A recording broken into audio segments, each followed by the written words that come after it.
Merry Christmas, everybody. I just took the first drive in the redline since I installed the 80s and the 3-inch pulley. Finally got HP tuners working with the wideband and all that. Some of you know, I had the wideband from AEM. It worked for 45 seconds and then just went out. So back and forth with them, they sent me a new sensor and they asked me to provide them with the batch number on the box. So they're going to keep a lookout for that. So, you know, they helped me out and I'm not upset about that at all. It set me back a couple days, but, you know, big deal. It's a beautiful day out today. It's supposed to be a high of 58, so I thought it would be a great chance to get out there and, you know, drive it around and whatnot. So I've got a few things to do in the interior. I gotta tidy that back up. I wanted to make sure that it worked before I, you know, final install on everything. So I'll get the some zip ties and get everything up and out of the way now. So I noticed that once it's on HP tuners, I could see that the intake air temps are way too high. So I know I said I was going to leave it on the stock cooling system and all that and had no intentions on doing anything to it currently, but I am going to have to get a new intercooler pump before I you know, get this thing on the dyno. So I'll get with Troy. He rebuilds them, as some of you may know.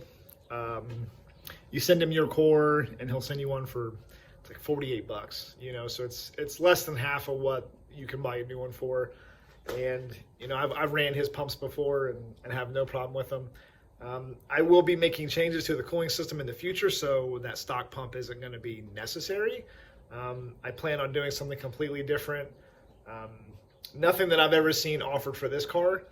I can't tell you guys exactly what it is yet, but that is coming. I may offer kits to do this.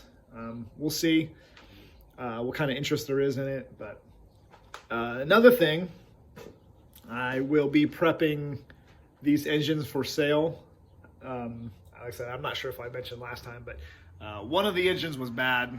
3 of them are good. So I talked to a customer yesterday, and he's going to be dropping his core off in the next couple weeks. So I'll get his stripped and get everything switched over and, you know, have him ready to drop that back in. So lots of things going on.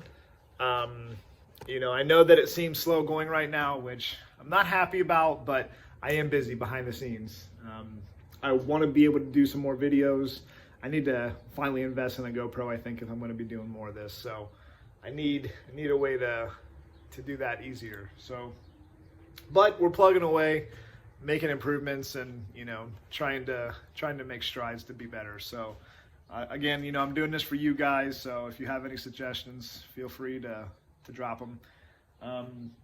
The good news is in the next few weeks, I hope you'll start seeing some dyno videos and we'll start getting this thing rolling. So it won't just be me talking, it'll be some action with the redline. So I did take it out today, like I said, and, you know, gave a couple rips before the intake temps got out of hand.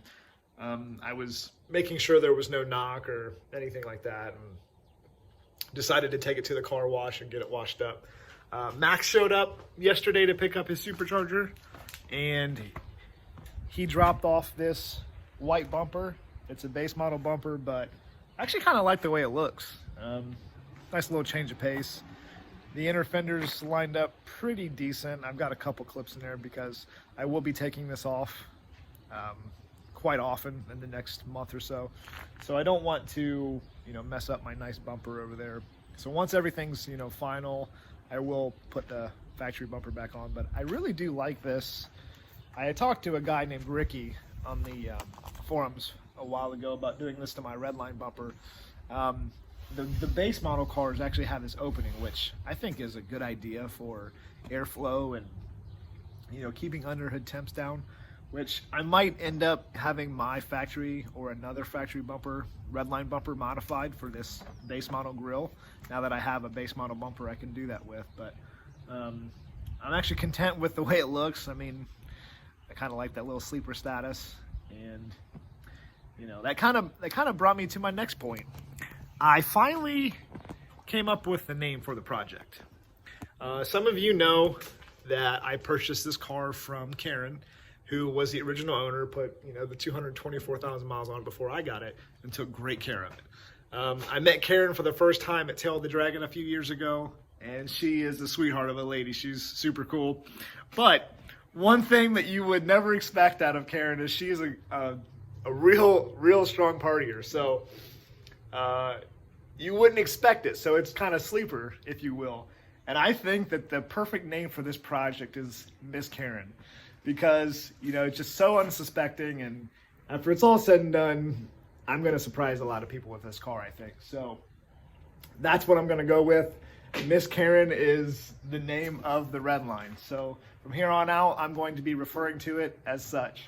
But yeah, so that's the latest. That's what's going on. I'm going to throw a little clip here at the end. When I went to the car wash, there was a gentleman there I was washing my car. He was driving by in a 96 Impala SS, and I, you know, gave him the thumbs up, and I thought I saw him wave through the window. And when I was getting ready to leave, he had actually swung back through, and, you know, we talked for about 25 or 30 minutes, and, you know, super cool guy, and it really kind of brought me back to thinking of why we do this. You know, it's just, it doesn't matter what age you are, or, you know, race or sexuality. It's, everybody loves cars, man. It doesn't matter where you come from. But you know, that just reiterated that. He said he takes that thing down to Daytona every year, and he said he was 77 years old, and that's probably going to be me doing the same thing in, you know, decades to come. So I love hearing stories like that. So I'll throw a little clip of him driving away in that. I didn't want to, you know, bombard him with the camera and all that. So would have liked to get some more close-up pictures of it, but, you know, like I said, I was trying to be respectful. So Merry Christmas, everybody. I hope you have a great holiday, and look out for the next one. Thanks, guys.